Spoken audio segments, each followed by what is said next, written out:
અમે છઠ્ઠા ધોરણમાં ભણતા હતા ને તારા શું હતું સ્કૂલની ઇન્સ્પેક્શન આવે તાલુકા પંચાયતમાંથી પરપોટી સાહેબ આ પરપોટી ના ચોપે ડિપ્યુટી સાહેબ આવ્યા હતા શાળાનું ઇન્સ્પેક્શન કરવા માટે કે સાહેબો ભણી છે કે રખડી છે કે છોકરો ભણી છે કે નહીં એ બધી તપાસ કરવા આવ્યા હતા.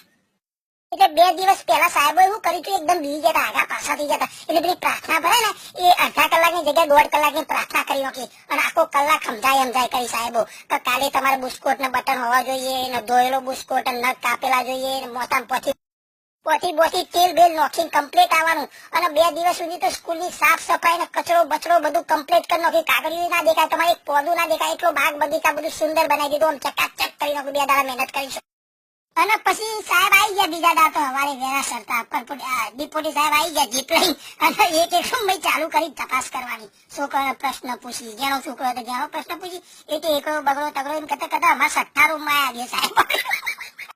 6ઠ્ઠા રૂમમાં આવ્યા અને હું બેઠો તો મારા બાજુને એક સેધો કરી બેઠો એને ઉભો કર્યો અને પછી કોલર બોલર સીધો કર્યો વ્યવસ્થિત હાથ ફેવર્યો બૈરામાં અને પછી ધીમાને સાહેબે પ્રશ્ન પૂછ્યો બોલ સેદા આપણે હવા ખાવાનો સ્થળ કયો આપણા ગુજરાતની અંદર જે હવા ખાવાનો સ્થળનો નામ બતાવો. ચલો એનો તમને સાહેબે ભણાવ્યું છે ને તમારી અત્યારે આ જે સમાજ વિદ્યાની પુસ્તક છે એની અંદર ભૂગોળની અંદર આ બધું તો એકદમ બી ગયો તો ત્યાં પગના અંગૂઠા પર અંગૂઠો ઘસે અદબ વાળી મારા હું જોઈ રહેલો ને થોડી વાર પછી સાહેબો હું જોવો મગનલાલ સાહેબો હું જોવો ને બી ગયો તો એકદમ આખો પાછો થઈ ગયો એકદમ મોટા સાહેબ આયા છે ને ખોટું પછી તો એકદમ બી ગયો તો અંદરથી.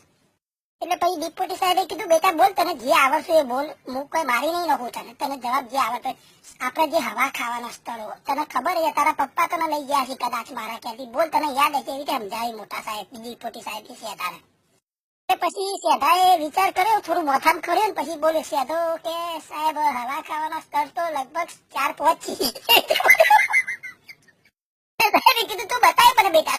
પછી તો એકદમ સેધાનામ તાકાત આવી ગઈ. ડિપ્યુટી સાહેબે પીઠ થપથપાઈ તો બેટા બોલ ચિંતા ના કરે એવું બધું બોલે એટલે સેધો અંદરથી એકદમ તાકાત આવી ગઈ અને ફટાફટ હવા ખાવાના સ્થળનું નામ બોલવા મળ્યું. પેલું તો વાયુદેવ ને પવનદેવ ને ચક્રીદેવ ને વાઢીદેવ ને મોટું વાવાઝોડું હવા ખાવા સ્થળ એ રીતે 4-5 લઈ દીધો. એટલે ડિપ્યુટી સાહેબ તો મોથામ ખણ્યા કરી અને મગનલાલ સાહેબના હમું જોયા કરી અને પછી ડિપ્યુટી સાહેબ તો કંટાળી બીજા રૂમમાં ગયા આગળના રૂમમાં તપાસ કરવા માટે. પછી તો મગનલાલ સાહેબ પાછા આવતા કરે સેધાને એવો બરાબર નો ધોઈ નાખ્યો ચાવી બાજુથી અને સમજાયું કે સાપુતારા બાપુતારા અંબાજી બંબાજી બધા ટેવા ખરા ને ઊંચા એના ઉપર હવા આવે હવા ખાવ સ્થળ કે આ જે વોઢી ચક્રી પવન બધું જે આવે ને વાવાઝોડું આખો વિભાગ અલગ છે. ઈકર હવા ખાવા જવાય ને એ હવા ઓટોમેટિક આપણા જોડે આવે એ રીતે બધું